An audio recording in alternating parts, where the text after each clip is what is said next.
Meu irmão disse: Vamos tirar as pessoas inúteis da família, e você vai ser o primeiro. Meus pais riram. A única utilidade que você tem é o dinheiro que traz para casa. Então eu respirei fundo e respondi: Ótimo. Nesse caso, comecem a arrumar as malas, porque essa casa é minha. Tenho 31 anos e trabalho como gerente de projetos de construção. Minha rotina é pesada. Semanas de 60 horas, poeira, prazos impossíveis, ligações no meio da madrugada. Ganho 500 dólares por mês e aos 28 comprei a casa dos meus sonhos. 4 quartos, 3 banheiros, piscina, quintal enorme. Cada centímetro foi conquistado com trabalho duro, café frio e noites sem dormir. Eu finalmente estava vivendo o que sempre quis. Até o dia em que meus pais apareceram na minha porta. Meu pai, Robert Miller, 58 anos, dizia ter se aposentado por problemas de saúde. Minha mãe, Linda, repetia a mesma história. E o meu irmão, Brandon, 26 anos, nunca conseguiu segurar um emprego por mais de 6 meses. Disseram que o aluguel tinha subido e que não conseguiam mais pagar. É só por um tempo, prometeram. Eu deveria ter dito não. Mas eram minha família, e a culpa falou mais alto. Dei um prazo, 6 meses no máximo. 2 semanas depois, cheguei em casa e encontrei os 3 deitados na beira da piscina, rindo, como se estivessem de férias. A cozinha parecia uma zona de guerra. A conta de luz, que antes era de 180 dólares, saltou para 420. A água de 90 para 210. E o gasto com comida? De 400 para mais de 1.000 por mês. Depois de um mês, pedi ajuda com as despesas. Meu pai disse que não tinham dinheiro sobrando. Meu irmão só murmurou alguma desculpa, sem tirar os olhos do videogame. Logo começaram as provocações. Minha mãe dizia que eu só sabia trabalhar, que não sabia aproveitar a vida. Você devia relaxar, Ethan. Nós sabemos viver. Os 6 meses viraram 12. E toda vez que eu perguntava quando iam sair, a resposta era a mesma. Pra quê? Aqui estamos confortáveis. Você trabalha o dia todo, nem usa a casa. Era como se tivessem me convencido de que eu era o intruso. Eu me sentia culpado por querer o que era meu. Até que um dia tudo desmoronou de vez. Depois de uma semana infernal de 80 horas de trabalho, cheguei em casa às 9 da noite, exausto. Subi direto pro quarto e parei na porta. Algo estava errado. Meus móveis tinham sumido. A cama, o guarda-roupa, até as cortinas. No lugar, estavam os móveis dos meus pais. Minhas roupas, enfiadas em caixas no quarto de hóspedes. Desci, sem acreditar. Eles estavam assistindo TV, tranquilos, como se nada tivesse acontecido. Meu pai disse que o quarto principal era maior, que fazia mais sentido ser deles. Minha mãe completou dizendo que eu estava sendo dramático demais. Mas não era drama, era invasão. Era falta de respeito. E, acima de tudo, era a prova de que eu não tinha mais controle sobre nada dentro da minha própria casa. Subi de novo, fechei a porta e sentei na cama do quarto de hóspedes. Peguei o laptop, abri a conta bancária e olhei o saldo. 47.850. Meus 3 anos de economia. Dinheiro que eu vinha guardando para dar entrada numa casa de investimento. Atualizei a página. O número mudou. 12.320. Meu coração disparou. Atualizei de novo. Nada. Olhei o histórico. 3 dias antes, uma transferência de 35.530 para uma conta que eu não reconhecia. Fiquei parado ali, com as mãos tremendo. O corpo inteiro parecia gelar. Desci as escadas. Eles ainda estavam vendo TV. Perguntei quem tinha mexido na minha conta. Meu pai, sem olhar para mim, disse que Brandon precisava de capital para abrir um negócio e que era um empréstimo familiar. Senti uma mistura de raiva e incredulidade. Eu nunca autorizei nada. Nunca dei senha. Nunca falei sobre esse dinheiro. Mas para eles não importava.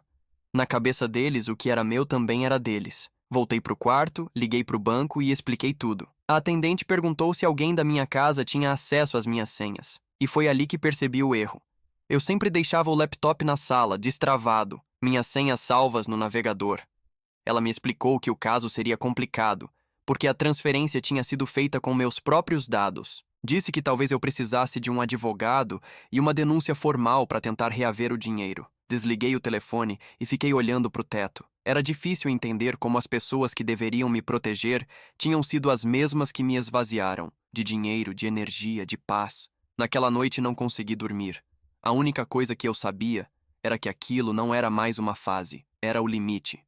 e eu estava pronto para fazer o que fosse preciso para reconquistar minha casa e minha dignidade. Na manhã seguinte, o sol parecia zombar de mim. Lá fora, o quintal brilhava limpo, mas dentro de casa tudo estava sujo. Não de poeira, mas de traição. Levantei cedo, ainda sem acreditar no que tinha acontecido. Meu pai e minha mãe estavam na cozinha, tomando café como se fosse um dia qualquer. Brandon dormia até tarde, como sempre. Ninguém mencionou o dinheiro.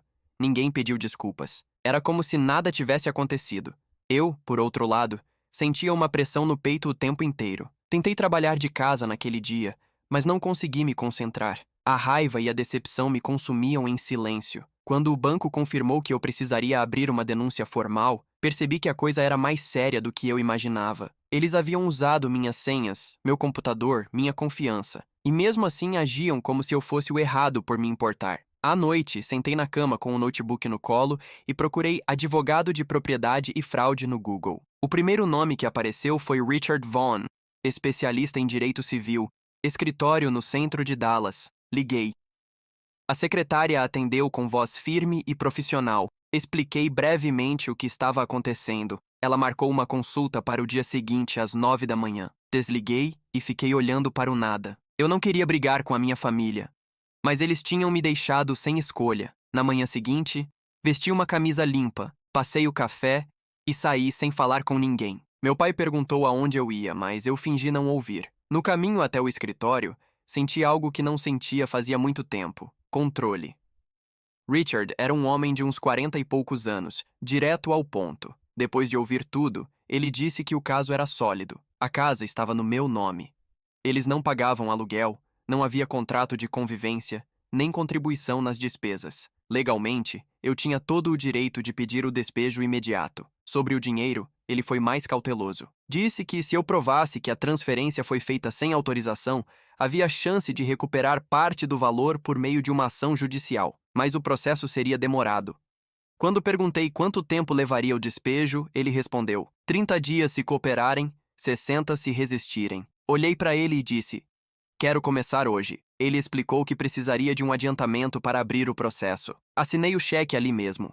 Em poucas horas, ele redigiu a notificação de desocupação. Voltei para casa no fim da tarde, exausto, mas com a sensação de que pela primeira vez estava tomando as rédeas da minha vida. Esperei o mensageiro judicial chegar.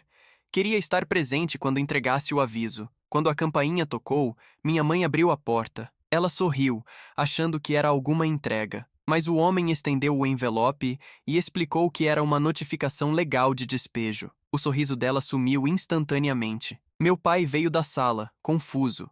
Perguntou o que era aquilo. Respondi com calma: é o que deveria ter acontecido há 12 meses. Brandon apareceu logo depois, com aquela expressão de quem não entende a gravidade das coisas. Disse que eu estava exagerando. Meu pai, por outro lado, ficou vermelho. Falou que eu estava destruindo a família, que era ingrato, que tinha esquecido de onde vim. Eu apenas respirei fundo e disse: vocês têm 30 dias para sair.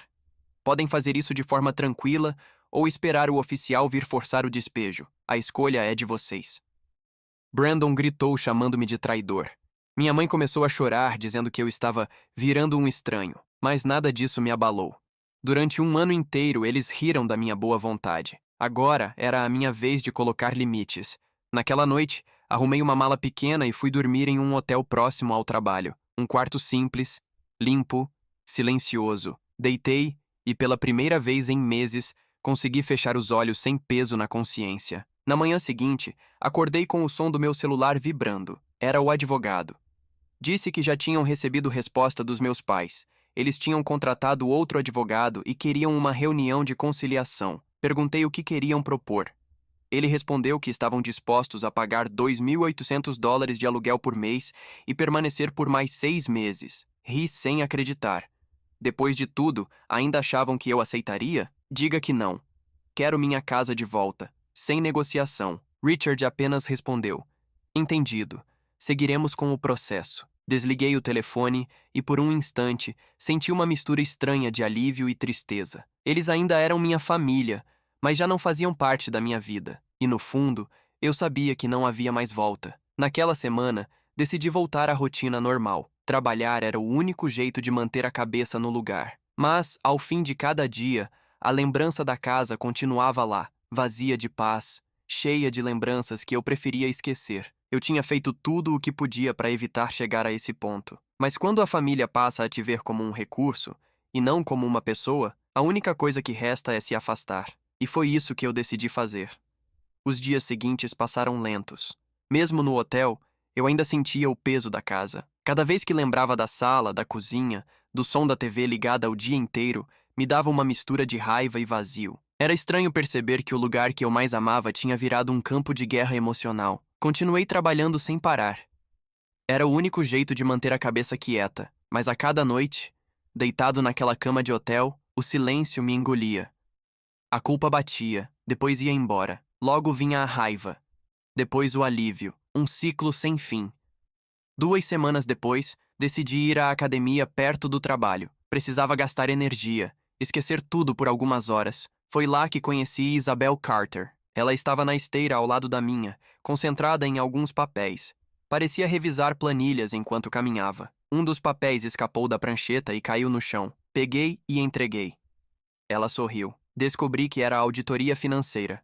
Uma mulher de raciocínio rápido, olhar direto e um jeito calmo que contrastava com a bagunça que eu carregava por dentro. Durante aquela primeira conversa, falamos pouco, mas nos vimos de novo no dia seguinte, e depois, no outro. E quando percebi, conversar com ela virou parte da minha rotina. Isabel tinha uma forma de enxergar a vida que me desarmava. Um dia, entre uma corrida e outra, ela disse: "Família pode ser amor ou prisão. Às vezes, é os dois." Aquilo ficou na minha cabeça por dias. Numa sexta à noite, ela me convidou para tomar café depois do treino. Falamos por horas. Contei sobre a casa, sobre o dinheiro, sobre o processo de despejo. Ela ouviu tudo sem me interromper.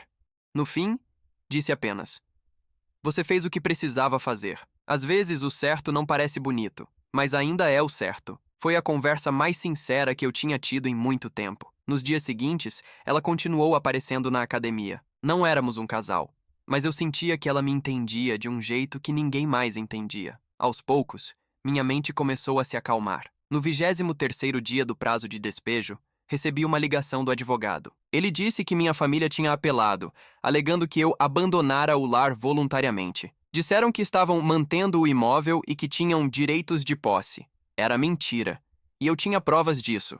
Passei a noite inteira separando contas de luz, água, supermercado, tudo em meu nome. Enviei tudo para o advogado antes do amanhecer. Horas depois ele respondeu: "Perfeito.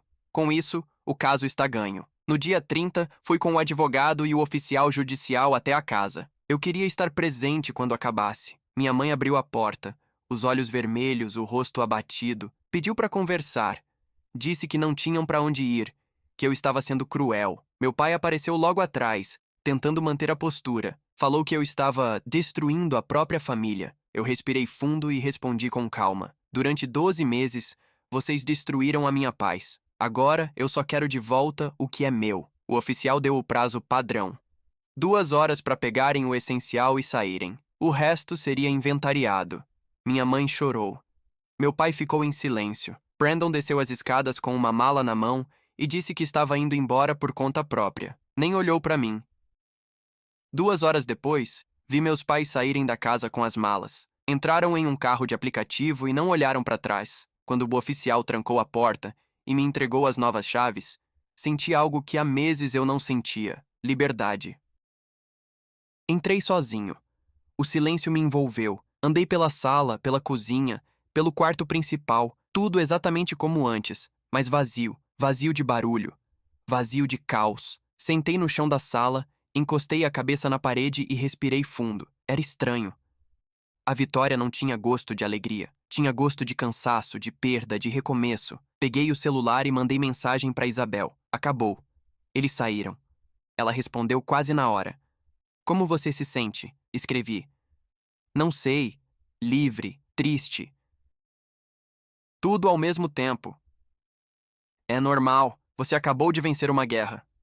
2 horas depois, ela apareceu com comida chinesa e 2 cervejas. Sentamos no chão da sala, sem móveis, sem planos. Comemos em silêncio por um tempo. Quando terminamos, ela perguntou: "O que vem agora?" Respondi: "Recuperar o dinheiro, recuperar a vida e, principalmente, recuperar a paz." Ela sorriu. Parece um bom começo. Naquela noite, dormi ali mesmo, em um colchão improvisado, sem móveis, sem ruídos, sem medo. Pela primeira vez em muito tempo, dormi como alguém que tinha finalmente retomado o controle da própria história. 3 dias depois do despejo, ainda parecia que a casa respirava o passado. Os cheiros, os objetos fora do lugar, até o silêncio, tudo me lembrava deles.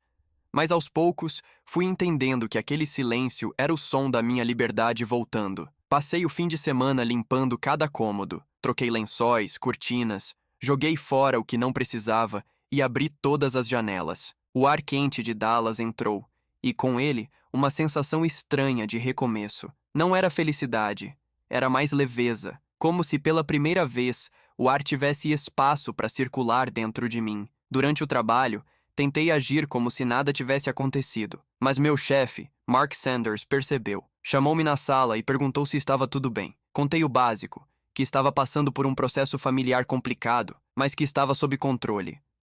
Ele apenas disse: "Você é um dos melhores gerentes que temos. Se precisar de tempo, diga. Mas não se perca." Essas palavras ficaram na minha cabeça o dia inteiro, porque de alguma forma, era exatamente isso que eu estava tentando fazer, não me perder. Continuei vendo Isabel quase todos os dias na academia. Às vezes, ela me esperava para correr junto. Outras vezes, aparecia com café e me fazia rir com histórias do escritório dela. Era bom ter alguém por perto que não me olhava com pena. Um dia, depois do treino, ela me convidou para jantar. Nada planejado. Só 2 pessoas cansadas tentando distrair a mente. Conversamos por horas. Ela me contou sobre a família dela, também cheia de cicatrizes.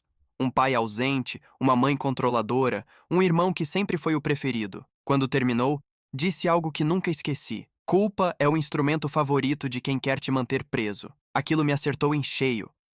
Durante anos, eu tinha carregado culpa por não ser o filho agradável. Agora percebia que essa culpa não era minha, era deles. Com o passar das semanas, minha rotina começou a se estabilizar. O advogado me ligou para avisar que parte do dinheiro roubado havia sido rastreado. Conseguiram recuperar $18.000 das contas dos meus pais. O resto tinha sumido nas mãos de Brandon. Era impossível reaver. Doía, claro, mas pela primeira vez, eu não senti raiva. Senti apenas aceitação. Às vezes, paz vem quando a gente para de lutar por justiça e começa a lutar por silêncio. Enquanto isso, o trabalho começou a fluir. Mark me chamou novamente algumas semanas depois.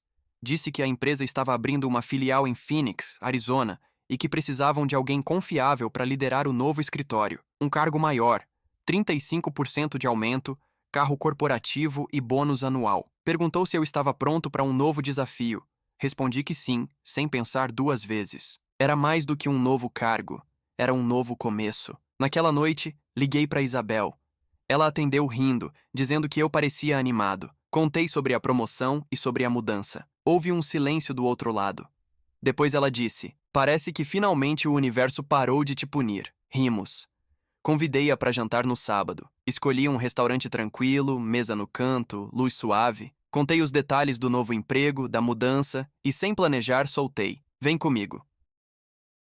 Ela piscou algumas vezes de surpresa. "Ethan, a gente se conhece há pouco tempo." "Eu sei, mas eu não estou falando de impulso. Eu só sei que me sinto em paz quando estou com você, e faz tempo que não sinto isso com ninguém." Ela ficou em silêncio por um tempo. Depois sorriu. "Vou pensar." 3 dias depois me mandou mensagem: "Consegui proposta em Phoenix, auditora sênior. Acho que o destino decidiu por mim." Li e ri sozinho no escritório. Pela primeira vez eu estava me mudando por escolha, não por fuga. Quando contei a Mark que Isabel também iria, ele riu e disse: "Às vezes estabilidade não vem da casa em que você mora, mas das pessoas que ficam do seu lado."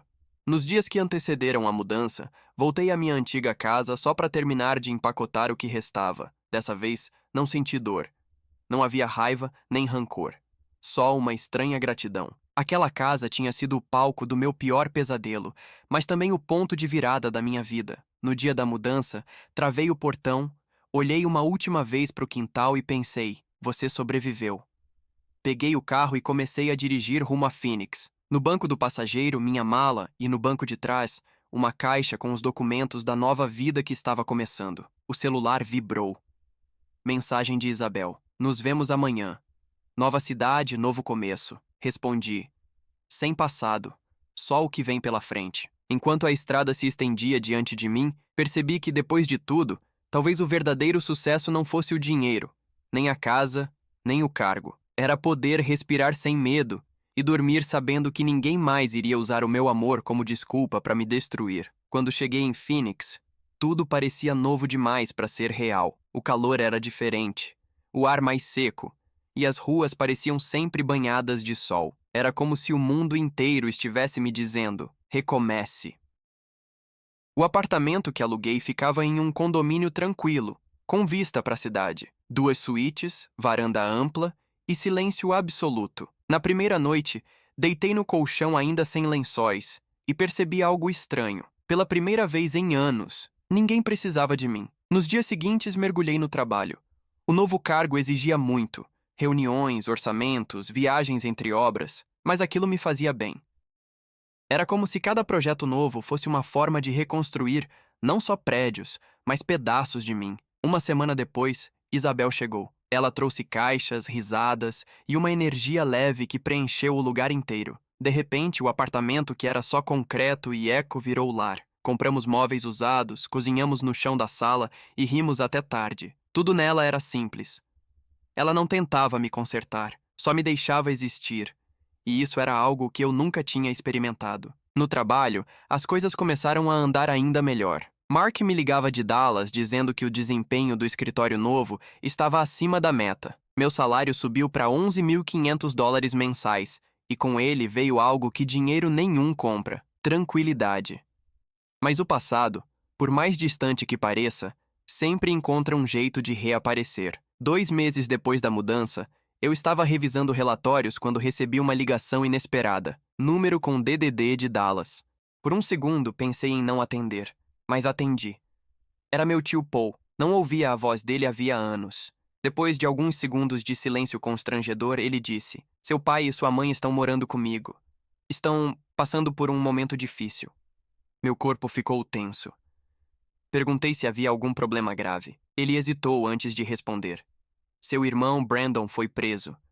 Tentou roubar uma casa. Senti o estômago se fechar. Era a última coisa que eu queria ouvir. Meu tio explicou que meu pai estava arrasado, minha mãe não parava de chorar, e que, de alguma forma, eles ainda achavam que eu deveria ajudar. Agradeci a ligação e desliguei. Fiquei ali, olhando para o nada. Parte de mim sentia pena. A outra parte lembrava de tudo o que eles fizeram comigo. Quando Isabel chegou do trabalho, percebeu na hora que algo estava errado. Contei tudo. Ela ouviu em silêncio, depois disse com calma: "A culpa não é sua. Eles estão apenas colhendo o que plantaram." Assente, mas as palavras dela ecoaram o resto da noite. Culpa é um veneno silencioso, mesmo quando você sabe que não é o culpado. No fim de semana seguinte, Isabel sugeriu que fizéssemos uma viagem curta para Sedona. 2 dias de estrada, trilhas e descanso. Aceitei. A estrada vermelha e o vento quente me deram uma paz que eu nem lembrava que existia. Naquela noite, sentados na varanda do hotel, ela me perguntou se eu algum dia pensava em perdoar meus pais. Fiquei alguns segundos em silêncio antes de responder. "Não sei se perdão é o que preciso. Acho que só quero paz." Ela assentiu. Paz é o que vem quando você para de esperar que o outro mude. Voltei para Phoenix com a mente mais leve. Mas, uma semana depois, o telefone tocou de novo. Dessa vez, era minha mãe. O coração disparou antes mesmo de eu atender. Fazia mais de 6 meses desde o despejo. A voz dela veio fraca, trêmula. "Ethan, o Brandon está doente. Precisamos de ajuda para pagar os exames." Fechei os olhos. Respirei fundo. Expliquei com toda a calma que consegui reunir que eu não podia ajudar. Ela começou a chorar. Disse que eu estava sendo cruel. Perguntou se eu tinha esquecido que éramos família. Respondi que não esqueci. Eu apenas aprendi o significado real da palavra. E família não rouba, não humilha, não trata amor como obrigação. Desliguei antes que ela dissesse mais alguma coisa. Isabel estava na sala, observando em silêncio. Quando desliguei, ela apenas disse: "Você não precisa se justificar. Dizer não também é uma forma de amor, amor próprio." Naquela noite, dormi abraçado nela, mas o sono foi leve. Mesmo longe, aquela parte da minha vida ainda tentava me puxar de volta. Alguns dias depois, recebi uma carta. Remetente: Paul Miller, meu tio. Dentro, um recado curto: "Seu irmão está livre sob condicional. Seus pais ainda moram comigo. Estão tentando se reerguer. Guardei a carta na gaveta e decidi que não ia responder. Não era frieza, era autopreservação. Na semana seguinte, Isabel me contou que havia sido promovida no trabalho. Comemoramos com pizza no chão da sala, rindo como adolescentes. No meio da risada, ela disse: "Sabe o que é engraçado? Tudo começou a dar certo na sua vida quando você parou de carregar o que te destruía." Ela estava certa. E talvez esse fosse o verdadeiro recomeço. Não o novo emprego, nem a nova cidade, mas o simples fato de não me sentir mais responsável pelos erros dos outros. Naquela noite, antes de dormir, olhei para o teto e pensei: eu não perdi uma família. Eu apenas deixei de sustentar um peso que nunca foi meu. 6 meses depois da mudança, minha vida parecia finalmente entrar em ordem. O trabalho estava melhor do que nunca. O escritório de Phoenix tinha batido recordes de entrega, e eu começava a sentir algo que não sentia há muito tempo: orgulho de mim mesmo. Isabel e eu estávamos morando juntos há 3 meses. A convivência era tranquila, sem gritos, sem manipulação, sem aquela sensação de que eu devia algo o tempo inteiro. Era como viver respirando ar puro depois de anos em um quarto fechado. Todos os dias, quando chegava do trabalho, ela me recebia com o jantar pronto ou uma taça de vinho. Às vezes, só sentávamos no sofá em silêncio. E mesmo o silêncio ao lado dela era leve. Mas a paz, descobri, é sempre temporária quando há pessoas que se alimentam do seu desequilíbrio. Em uma segunda-feira qualquer, enquanto revisava orçamentos no escritório, meu celular começou a vibrar sem parar. Número de Dallas. Ignorei as 3 primeiras chamadas. Na quarta, atendi. Era meu tio Paul. A voz dele estava tensa. "Ethan, preciso te contar algo. Seu pai teve um infarto."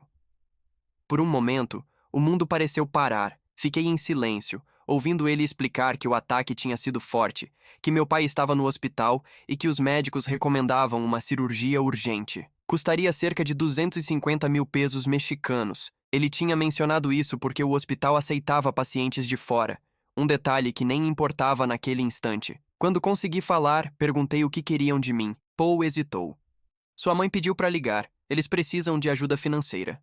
A raiva veio antes da tristeza. Depois de tudo, ainda me viam como a solução de emergência, mesmo longe, mesmo depois de tudo que fizeram. Respondi com calma. Disse que lamentava o que estava acontecendo, mas que eu não podia ajudar. Do outro lado da linha, o silêncio pesou. Depois veio a frase que eu já sabia de cor: "Ele é seu pai, Ethan.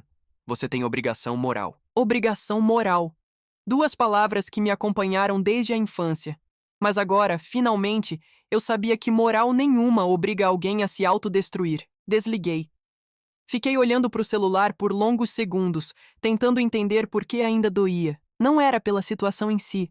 Era por perceber que, mesmo doente, meu pai continuava me vendo como carteira, não como filho. Quando contei a Isabel, ela me olhou em silêncio por alguns segundos antes de dizer: "Você pode sentir pena e ainda assim se proteger. As 2 coisas são verdade."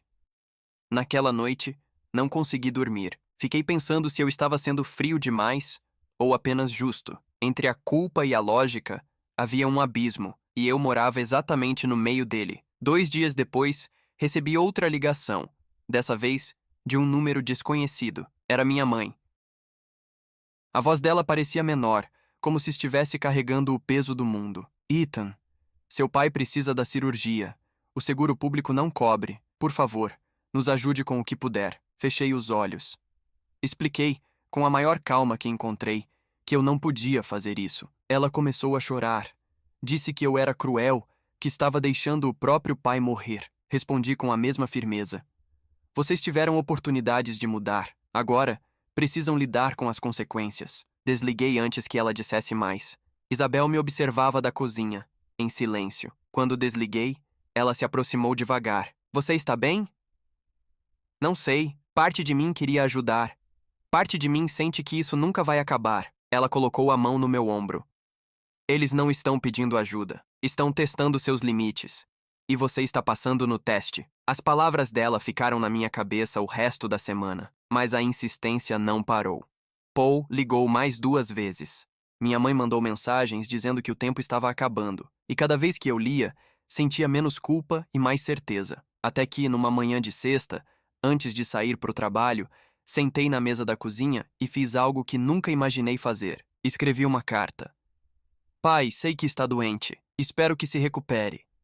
Mas não posso mais me sacrificar por vocês. Passei anos tentando consertar o que não fiz. Agora estou aprendendo a cuidar de mim. Desejo que encontre força para lutar. Não pelo meu dinheiro, mas pela sua própria dignidade. Assinei, dobrei e deixei guardada. Não era para enviar. Era para mim. Um lembrete de que, às vezes, o amor precisa vir acompanhado de distância. Na semana seguinte, meu tio ligou novamente. Disse que tinham conseguido juntar quase todo o valor com rifas e empréstimos. Faltavam apenas $1.500. Pensei por alguns segundos e liguei para o meu advogado. Pedi que elaborasse um contrato de empréstimo formal, com juros, prazos e cláusula de cobrança legal. Assinei e mandei para o meu tio. Se assinarem, eu ajudo. Se não assinarem, não mando nada. 1 hora depois, a resposta veio. Seu pai disse que prefere morrer a te dever. Respondi. Então que viva de acordo com o próprio orgulho. Mas no dia seguinte, minha mãe ligou dizendo que ele havia mudado de ideia. Assinou o contrato. Fiz a transferência. No final, a cirurgia deu certo. Meu pai sobreviveu. Minha mãe mandou uma foto dele no hospital, com o olhar cansado, mas vivo. Não respondi. Naquela noite, Isabel me abraçou e disse: Você ajudou, mas sem se perder. Isso é maturidade, não frieza. Talvez ela tivesse razão. Talvez pela primeira vez na vida, eu tivesse encontrado o equilíbrio entre empatia e limite. Nos meses seguintes, minha mãe começou a me mandar os pagamentos mensais do empréstimo, cada parcela certinha, com mensagem curta. Obrigada, filho. Eu lia, mas não respondia. Aos poucos percebi que eu estava finalmente vivendo em paz com o passado. Não porque esqueci, mas porque aprendi a não deixar que ele mandasse em mim. Os meses passaram e pela primeira vez a vida parecia estável. O trabalho corria bem, os projetos em Phoenix estavam firmes e a equipe que eu liderava me respeitava. Havia paz, rotina, propósito. E ao lado de Isabel, tudo parecia fazer sentido. Ela e eu tínhamos construído uma dinâmica leve. Nada de drama, nada de jogos. Às vezes, eu ainda acordava no meio da noite com a cabeça cheia de lembranças, mas bastava olhar para ela dormindo ao meu lado para lembrar: você está seguro agora. 1 ano depois da cirurgia do meu pai, minha mãe continuava pagando o empréstimo. Pontual, discreta, sem pedidos extras. A cada mensagem curta que ela mandava, eu percebia algo novo. Pela primeira vez, ela estava respeitando meus limites. E aos poucos comecei a relaxar. Foi Isabel quem percebeu primeiro. Numa noite de sábado, enquanto lavávamos a louça, ela disse: Você fala dele sem ficar tenso agora. Isso é um bom sinal. Sorri, meio sem acreditar. Acho que finalmente parei de esperar que mudem. Ela enxugou as mãos, me olhou nos olhos e respondeu: E isso é o que realmente significa perdoar. Não justificar, mas soltar. As palavras dela ficaram na minha cabeça por dias. Talvez ela tivesse razão. Naquele mesmo mês, recebi um e-mail da empresa. Promoção confirmada. Eu seria o novo diretor de operações regionais. Salário, $13.000 por mês. Equipe maior, mais responsabilidades, viagens pelo país. Quando contei para Isabel, ela pulou em mim, rindo. Você merece. Finalmente o universo está te devolvendo o que te tiraram. Comemoramos com vinho e pizza. E por um instante tudo pareceu simples. Mas a simplicidade tem prazo de validade quando o passado ainda respira em algum canto. 2 semanas depois, recebi uma ligação inesperada. Era minha mãe. Ethan, seu pai quer te ver. O coração disparou. Não falávamos há mais de 2 anos. Perguntei o motivo. Ela disse que ele vinha fazendo terapia, que estava diferente, que queria se desculpar pessoalmente. Minha primeira reação foi dizer não. Mas Isabel me olhou e perguntou: Você está dizendo não por proteção ou por medo? A pergunta ficou ecoando. Talvez fosse os dois. Pensei durante 3 dias. No 4º dia, liguei de volta e disse que aceitaria uma conversa. Com condições: lugar público, tempo limitado, Isabel presente. Marcamos em um café no centro de Phoenix, num sábado de manhã. Cheguei 10 minutos antes. Quando ele entrou, demorei para reconhecê-lo. Mais magro, cabelo quase todo branco, os ombros curvados. Parecia cansado, mas os olhos ainda tinham o mesmo orgulho silencioso. Ele me cumprimentou com um aperto de mão trêmulo. Isabel ficou ao meu lado, observando tudo. Sentamos. O silêncio pesou por um tempo. Ele foi o primeiro a falar. Não sei por onde começar. Respirei fundo. Comece dizendo a verdade. Ele olhou para o café, depois para mim. Fui um péssimo pai. Sempre achei que prover era amar. Mas quando o dinheiro acabou, percebi que não sabia dar nada além disso. E quando você prosperou, me senti inútil. Foi mais fácil te tratar como rival do que como filho. A sinceridade dele me pegou de surpresa. Durante anos imaginei esse momento. E agora que estava acontecendo, tudo parecia surreal. Ele continuou. Quando você nos tirou da casa, eu te odiei, mas hoje eu entendo.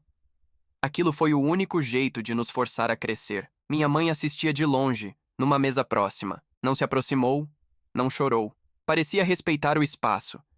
Fiquei em silêncio por um tempo, tentando processar tudo. Finalmente disse: Eu não te odeio, pai, mas também não esqueci o que aconteceu. E talvez nunca esqueça. Só quero viver em paz, sem medo de que a próxima ligação seja mais uma cobrança. Ele assentiu com lágrimas contidas. É tudo o que eu quero também. Ficamos ali mais alguns minutos, trocando poucas palavras. Quando ele se levantou para ir embora, me surpreendeu com um pequeno envelope. Dentro, um cheque. O valor exato do empréstimo que ainda restava, e mais um pouco. Os juros do tempo que você esperou, ele disse tentando sorrir. Não soube o que responder, apenas assenti. Ele saiu e pela primeira vez eu não senti raiva nem culpa, senti paz. Isabel segurou minha mão. E agora? Agora acabou. Tem certeza? Sim, porque dessa vez eu acredito. Naquela noite de volta em casa, fiquei olhando pela janela. A cidade brilhava lá fora. Tudo o que perdi, tudo o que ganhei, parecia finalmente fazer sentido. Meu pai não era mais um inimigo. Era só um homem tentando consertar o que sobrou. E eu, pela primeira vez, não era mais o garoto que precisava provar nada. Eu tinha vencido, mas não pela vitória em si. E sim porque, depois de tanto tempo, aprendi a não deixar o passado decidir quem eu sou. Depois daquele encontro com meu pai, algo dentro de mim finalmente se acomodou. Não era perdão total, mas era o suficiente para deixar o passado onde ele pertencia. Pela primeira vez, eu conseguia falar sobre ele sem sentir raiva, sem aquele nó no estômago que me acompanhou por anos. Isabel notou a mudança antes mesmo de eu perceber. Uma noite, enquanto lavava a louça, ela me olhou e disse: Você está diferente. Mais leve. Sorri. Talvez seja isso o que acontece quando a gente para de carregar mortos que ainda respiram. Ela riu, mas entendeu. Nos meses seguintes, a vida ficou calma. Calma de verdade. Trabalho, casa, academia. Pequenas viagens nos fins de semana. Nada de drama, nada de medo, nada de manipulação. Eu ainda recebia mensagens da minha mãe de tempos em tempos. Eram simples, diretas. Seu pai está melhor. Pagamos a última parcela. Espero que esteja bem, respondi uma vez. Estou bem, espero que vocês também. Foi o bastante. Nenhum de nós precisava mais provar nada. Alguns meses depois, levei Isabel para jantar num restaurante de frente para a cidade. Durante o jantar, ela falava sobre uma proposta nova no trabalho, enquanto eu tentava esconder o nervosismo. No meio da conversa, tirei uma pequena caixa do bolso e coloquei sobre a mesa. Ela parou de falar, me olhou e piscou, sem acreditar. Você está falando sério? Completamente. O anel era simples, prata fosca, nada extravagante, mas carregava tudo o que eu tinha para oferecer: estabilidade, respeito e amor sem culpa. Isabel respirou fundo e sorriu. Sim. Foi o sim mais calmo que já ouvi na vida. Sem lágrimas, sem espetáculo. Apenas um acordo silencioso entre duas pessoas cansadas de guerras. Nos meses que antecederam o casamento, eu me peguei pensando em como tudo podia mudar tanto em tão pouco tempo. Do caos total à tranquilidade plena. Da raiva à compreensão. Do vazio à reconstrução. A cerimônia foi pequena. Apenas 30 pessoas, num jardim simples de hotel. Convidei minha mãe. Não convidei meu pai. Ele mandou uma carta, dizendo que entendia. Minha mãe foi sozinha. Chegou pontual, com um vestido simples e olhos serenos. Durante a cerimônia, ela chorou baixinho. Nada teatral. Apenas emoção verdadeira. Depois da cerimônia, ela se aproximou e me abraçou. Você é feliz? Sou. Então eu fiz alguma coisa certa. Não, eu fiz. Ela riu, com lágrimas nos olhos, e assentiu. Tem razão. Saiu cedo, sem insistir, sem drama. Deixou apenas um bilhete na mesa do bolo. Obrigada por ainda me permitir estar aqui. Você virou o homem que eu sempre quis ser. Naquela noite, Isabel e eu dançamos sob as luzes do jardim. Nenhum de nós falava. Não precisava. Era o tipo de silêncio que cura. Depois do casamento, voltamos para casa e começamos a planejar o futuro. Compramos um apartamento maior em Scottsdale, com escritório e uma varanda enorme. Isabel decorou tudo com um estilo limpo, prático, o oposto do caos que eu vivi anos antes. E quando a rotina começou a se firmar, o destino resolveu testar mais uma vez o que eu havia aprendido. 3 meses depois, Isabel me acordou de madrugada, tremendo. Na mão, um teste de gravidez, 2 linhas vermelhas. Por alguns segundos, ficamos em silêncio, só olhando um para o outro. Depois ela sorriu. Acho que nossa vida vai mudar de novo. Eu ri, sem acreditar. Dessa vez, para melhor. Nos dias seguintes, enquanto ela dormia com a cabeça encostada no meu peito, eu pensava em tudo que tinha vivido, de ser o filho explorado e culpado, ao homem que agora seria pai, e prometi para mim mesmo que minha filha nunca conheceria o tipo de amor que eu cresci chamando de família. Meses depois, Helena nasceu. Pequena, tranquila, com os olhos da mãe. Quando a peguei no colo pela primeira vez, entendi o que significava recomeçar de verdade. Minha mãe veio conhecer a neta no hospital. Ficou 1 hora, nada de pedidos, nada de culpa, nada de mais. Apenas um olhar emocionado e uma frase simples. Ela é perfeita. Perguntou se podia avisar meu pai. Disse que sim. Mas pedi que ele não viesse. Ela entendeu. Tudo no tempo certo. Nos dias seguintes, a casa se encheu de vida. Chorinhos, mamadeiras, noites sem sono, o tipo de caos que vale a pena. O tipo de bagunça que cura feridas antigas. Uma noite, Isabel adormeceu com Helena no colo. Eu fiquei olhando para as duas, tentando absorver aquele momento, e percebi que, pela primeira vez, o conceito de família fazia sentido para mim. Não era sangue. Não era obrigação, era escolha. A família que eu tinha me ensinado tudo o que eu nunca queria repetir, e de certa forma, isso também era aprendizado. Agora eu finalmente entendia. Às vezes, para construir algo novo, é preciso deixar tudo ruir primeiro. O tempo passou com a calma de quem já aprendeu a não correr. Helena crescia rápido, e cada risada dela parecia apagar mais um pedaço das lembranças ruins. Com Isabel, tudo seguia firme.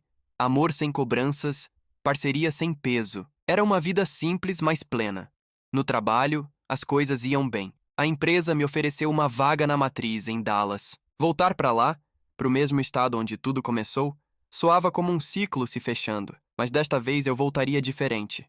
Não o filho frustrado, nem o homem ferido, mas alguém em paz com o passado. Quando contei a Isabel, ela sorriu. Voltar não precisa significar reabrir feridas. Pode ser só recomeçar no mesmo lugar, mas com outro coração. Aceitei a proposta. 2 meses depois, estávamos de volta ao Texas, em uma casa pequena e ensolarada, cercada de árvores. O tipo de casa que não grita status, só tranquilidade.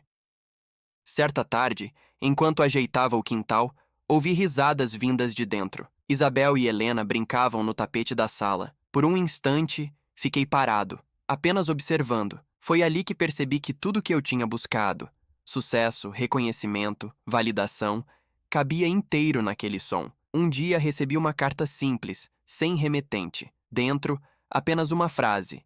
Espero que esteja feliz. P. Não havia rancor nem cobrança, só um desejo de paz. Guardei a carta numa gaveta e deixei por isso mesmo. Alguns laços não precisam ser reatados, só precisam ser soltos com respeito. Meses depois, numa manhã de domingo, Isabel me perguntou: "Você ainda pensa neles?" "Penso, mas sem dor. Acho que é isso que chamam de cura." Ela sorriu. "Então finalmente está livre."